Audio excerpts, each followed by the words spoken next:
Greetings, this is Dr. Larry Ruddle, and I'm here to help you with Capsim, your simulation setup. If you're teaching the strategy class in the graduate program, MBA 687, or the business policy course, BUS 419 in the undergraduate, to get things started with the simulation, you need to obviously have an account, but also, in which case you would click on sign up.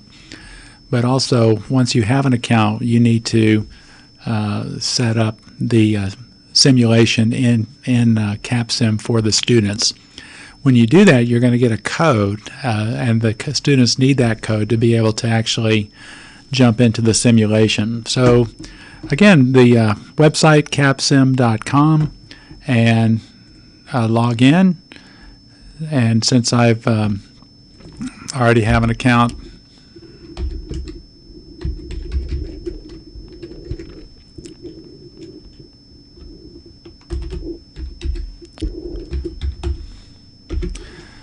I can log in, and there we are, and it'll show you your active courses, inactive courses, archived courses, and so we'll go ahead and start with from scratch. So what we want to do is we want to launch a new course. So I'm going to click on the little red button, launch a new course, to do that, and we just have to agree that the students must register for the simulation. So I agree to that.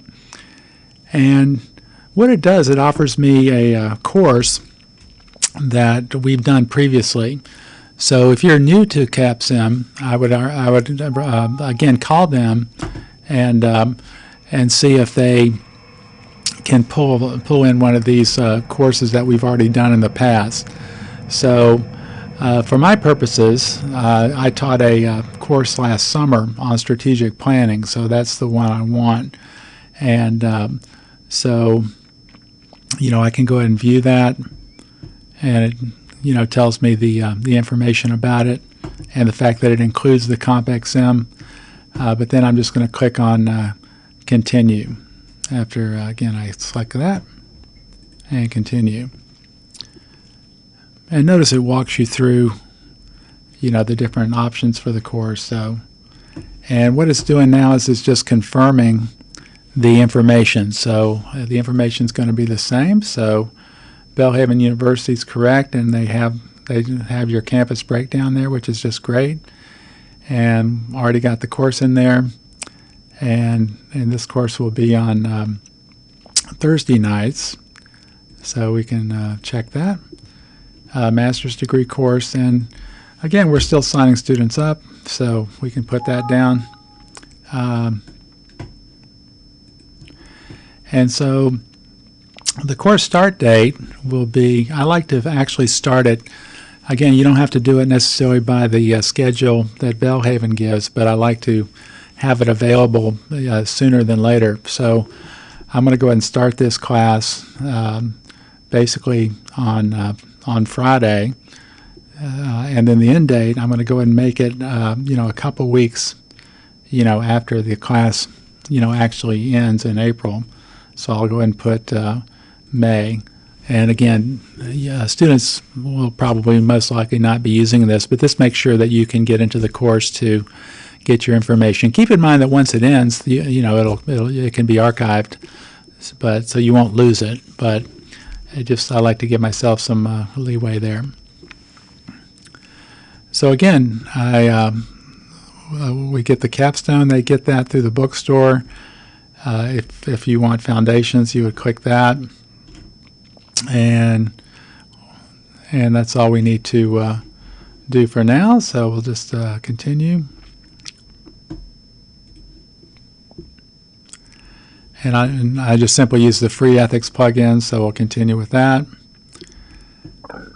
And we want to include the Capsim, so that will be checked.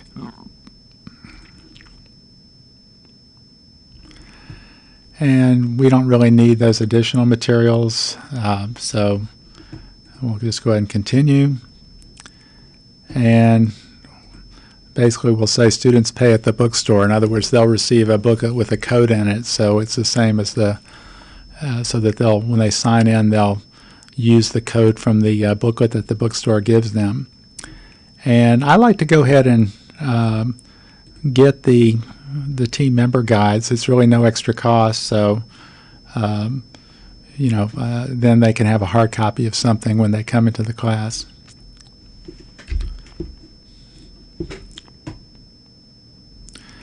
And again, the shipping address is, I thought they might have this for us, but no problem. So you just put in your address there.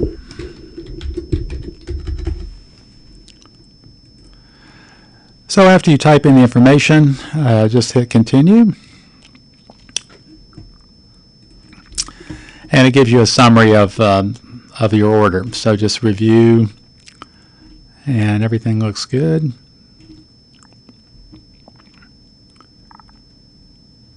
And create course.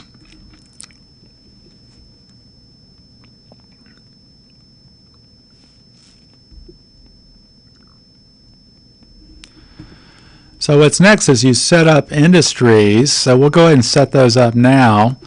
And normally you're just going to have one industry with our class sizes here. So normally we choose the standard scenario because it allows us to compare our team's results with national norms. If there are some ways you can choose the other options, but it may not allow comparison with national norms, which is part of our assessment, so we need that. Again, no customization, so I'm going to click continue. And again, we want to do a tournament, and I usually like to assign the teams so that the teams will. So that means the teams will get set up, and we'll continue.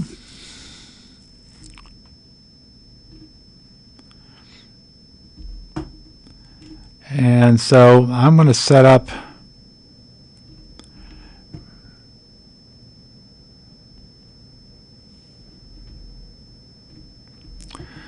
Capsim tournament. And so this is fine. That's what I want. I want two teams, with two students, and we can add more as needed. So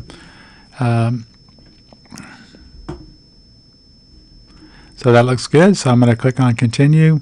And notice the check mark there, your configuration is top 10 eligible. So that it signifies that, hey, you can see how you're doing against national teams that are competing. So I'll click on continue. And this is where you set up the add-ons, whether it's HR and TQM. And that's exactly what we want. I usually allow advanced marketing later in the game, and this gives teams maybe who are doing well, maybe a greater gives them some greater options on how to compete and succeed. But feel free to leave that off if you want. But we would like these two modules because HR is something they need to know for the Capsim, especially so.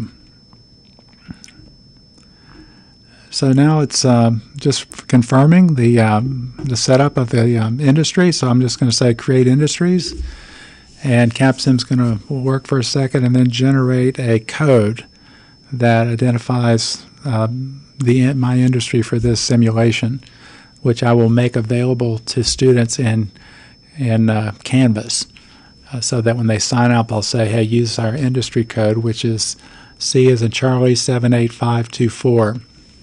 And now your course is set up and it's ready for students to register once you give them that code. So students need two things to register. They need the code from the bookstore, so when they sign in, they can use that as payment. And secondly, once they sign in, they need to register. Now, once they register, then you can assign them to a team, which will be a different,